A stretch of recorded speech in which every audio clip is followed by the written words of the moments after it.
উনি মাথায় হাত দিয়ে লজ্জা পাইছেন, আমি আর ওইটা বলতে গেলাম না। এটা একটা ক্রাইসিস। আমরা আগেই বলেছি যে এটা আমাদের সরকারের তৈরি নয়। আমরা ভালো হয়ে গেলে দেশ ভালো হয়ে যাবে, এটাই স্বাভাবিক। এই জায়গাটা যতদিন পর্যন্ত ভালো হতে পারবে না ততদিন পর্যন্ত দেশও ভালো হবে না। আমি কিছু ম্যাটেরিয়ালস আজকে রেডি করে নিয়ে এসেছিলাম, কিন্তু মাননীয় প্রতিমন্ত্রী আমার ম্যাটেরিয়ালস সব কিছু বাসায় দিচ্ছে। কিছু অসৎ লোক সবসময় সুযোগ নেয়। এই ধরনের পরিস্থিতি যখন আসে ওরা সুযোগের অপেক্ষায় একদম খাপ ধরে বসে থাকে। উস্কানি আমাদেরকে দেয় অনেকে, এই গরম কাণ্ড ঘটান, ওইটা ঘটান, ওইটা ঘটান, আপনারা কি বিরোধী দল হইলেন? তাই আমি বলি যে ভাই, আমার তো যোগ্যতার পুঁজি এতটুকুই, আপনার পুঁজি দিয়ে যদি একটু সাহায্য করতেন, আমার এত সময় নাও লাগতে পারে। তাহলে তো আরো বেশি সবাই ভালো। সময় চেয়ে নেয়, আমি কিন্তু সময় অনেক সময় ফিরিয়ে দিই। আজকে সেটি হওয়ার সম্ভাবনা আছে এবং এর জন্য আমি প্রথমেই সরকারি দলকে ধন্যবাদ জানাতে চাই। কেন চাই? চাই এই কারণে 300 বিধিতে মাননীয় মন্ত্রী যে বিবৃতিটা দিয়েছিলেন, সেই বিবৃতি থেকে আজকে 180 ডিগ্রি অ্যাঙ্গেলে ফিরে নাই, তবে 90 ডিগ্রি পর্যন্ত ঘুরে গেছে আজকে। এই বিবৃতি যদি সেই দিন দেওয়া হতো, হয়তো আমার নোটিশের ভাষাও ভিন্ন হতে পারত। সেদিন কিন্তু এমনভাবে বিবৃতিটা আমাদের সামনে এসেছিল যে বাংলাদেশে আসলে জ্বালানির, আমি শুধু তেল বলবো না, জ্বালানির কোনো সংকট নাই, বরঞ্চ আগের চাইতে সরবরাহ বেশি, সেল বেশি। কোনোভাবে এইটাকে ম্যানিপুলেট করা হচ্ছে, এই জন্য কিছু কিছু সমস্যা হয়তো বা দৃশ্যমান হচ্ছে, এটা বাস্তবতা নয়। সেদিনকার যদি আমি বিবৃতির সেন্স বুঝে থাকি, আমার কাছে এটাই মনে হয়েছিল। ইতিমধ্যে একজন আলোচনায় বলেছেন যে একজনকে গাড়ি চাপা দিয়ে মারা হয়েছে, আরো 3 জন কৃষক কিন্তু এই 2 লিটার 4 লিটার তেল সংগ্রহ করতে এসে হিট স্ট্রোকে মারা গেছে। আমি তাদের সকলের আত্মার মাগফিরাত কামনা করি। এই দীর্ঘ সময় ধরে দিনের পর দিন, সপ্তাহের পর সপ্তাহ যে মানুষগুলা কষ্ট করেছেন, আমরা আসলে এখানে যারা বসা আছে, আমরা কিন্তু সেই কষ্টের ভাগ নিতে পারিনি। আমি দেখতে গিয়েছিলাম, দেখলাম যে দুপুরবেলা চাটাই বিছিয়ে লোকেরা গাড়ি রেখে পাশে ফুটপাতে ঘুমাচ্ছে। 2-1 জনকে একটু ডেকে উঠালাম, জিজ্ঞেস করলাম। কেউ বললেন যে আমি 14 ঘন্টা ধরে আছি, কেউ বললেন আমি 5 ঘন্টা ধরে আছি, বিভিন্ন মেয়াদে বললেন, কিন্তু আমি 5 ঘন্টার নিচে কাউকে পেলাম না। আমি যখন জিজ্ঞেস করলাম যে ঘন্টার পর ঘন্টা আপনারা অপেক্ষা করে কতটুকু পাবেন, তারা বললো যে ম্যাক্সিমাম অফ 2000 টাকা, এই পরিমাণ তেল আমরা সংগ্রহ করতে পারবো, যারা গাড়ির মালিক। আর যারা বাইকার তাদেরকে জিজ্ঞেস করলাম, একজন পেলাম, সে বললো যে আমার অয়েল পাস আছে, আমি 1000 টাকা নিতে পারবো। বাকিরা বললো যে 150 থেকে 500-র ভিতরে আমার রেঞ্জ, আমি এইটুকু পাবো। আমি জিজ্ঞেস করলাম আপনারা আগে কি পরিমাণ রুজি করতেন? বললো যে 1500 থেকে 2000 পার ডে। এখন কয় যে এখন 500-700 পারি না। এই মানুষগুলোর জন্য আমার বেশি দুঃখ লাগে। এটা কিন্তু 2-4 জন, 100-200 না, হাজার হাজার মানুষ, এর উপর তাদের জীবিকা চলে। এখন 150-500 টাকার তেল দিয়ে সে কি করবে? তার তো ওই পেশাটাই চলবে না। যদি আমাদের সংকট নাই, তাইলে অন্তত ওই গরিব দিন আনে দিন খায় মানুষের পর্যায়েরা, এদের দিকে কি আমরা একটু সুদৃষ্টি দিতে পারবো? দেওয়া উচিত বলে আমি মনে করি।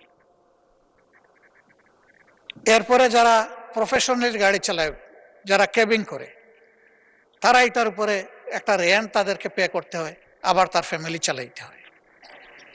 এখন আমি যিনি ওই কাজ করি না, আমার ব্যক্তিগত কাজে ব্যবহার করি, আমার জন্য 2000, তার জন্য 2000, এরকম করলে তো ওরা বাঁচবে না।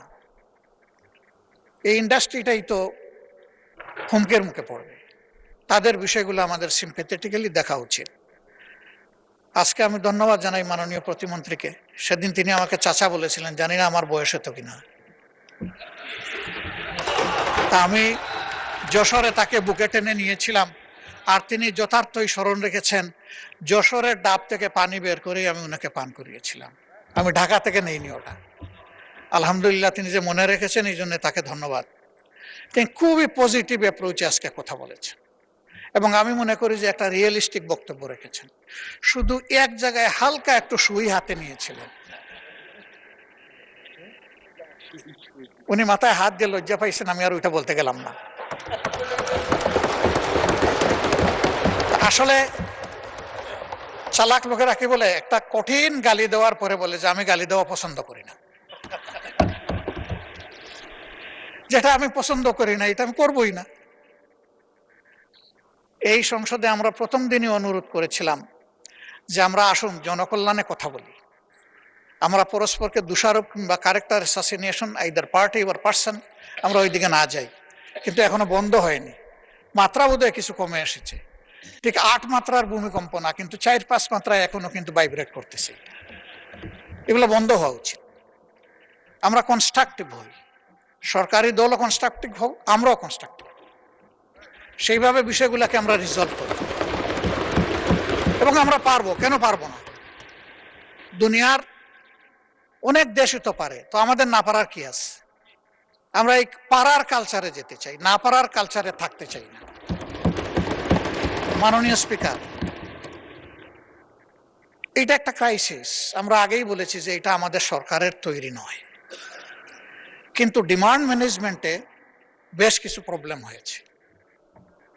এই জায়গায় যদি আমরা সবাই ওপেন হার্ট নিয়ে বসতে পারতাম, কথা বলতে পারতাম, যদি কমন প্ল্যাটফর্ম থেকে অ্যাড্রেস করতে পারতাম, মানুষ একটা আস্থার জায়গা খুঁজে পেত এবং আমরা বাস্তবধর্মী অ্যাড্রেস করতাম।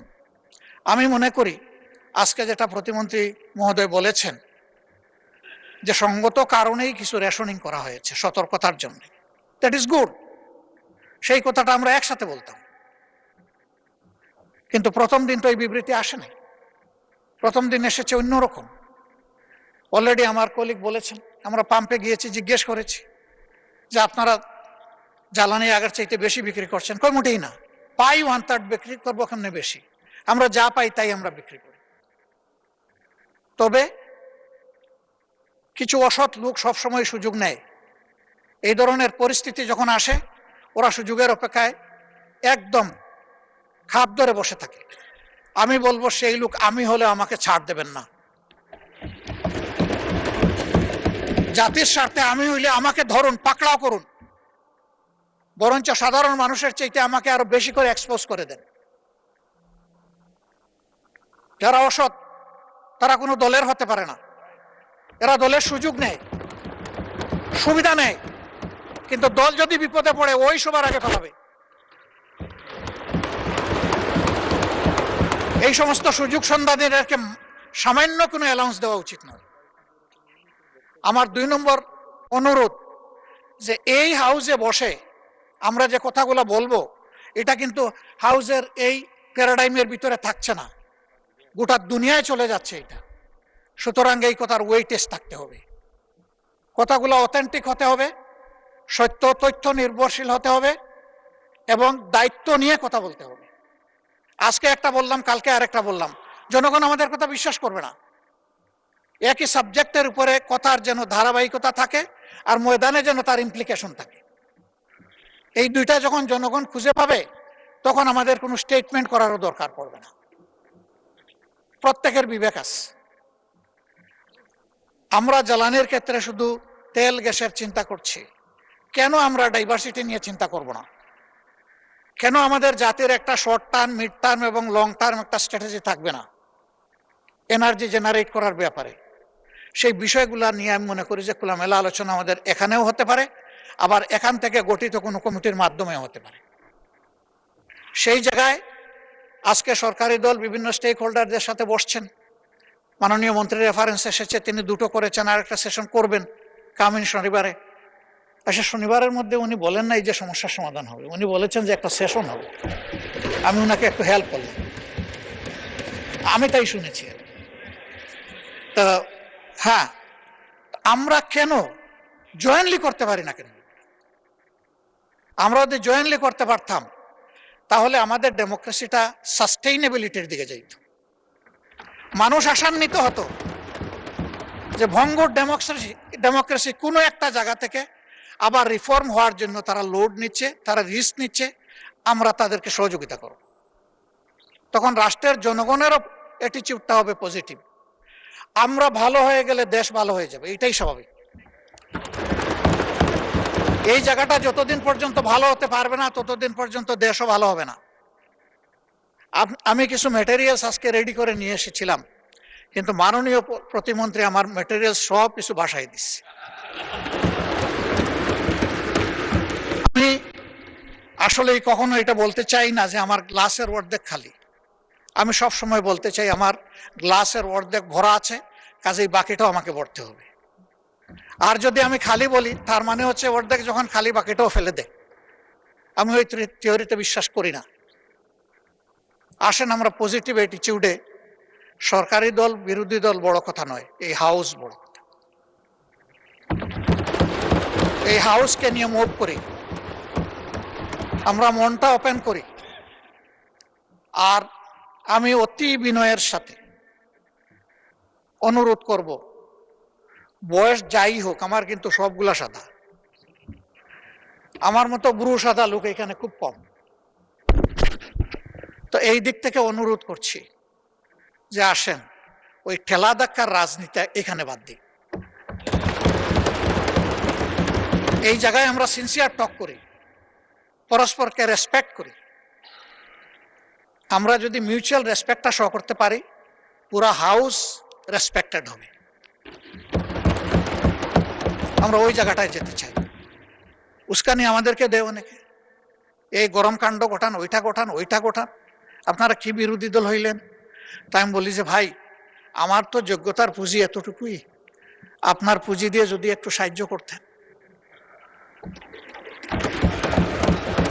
আল্লাহ আমাকে যে মুখ দিয়েছেন, আপনার দুটি ঠোঁট, তাইলে আমার এখানে জোড়া দিয়ে দেন, আমি আপনার ভাষায় কথা বলবো।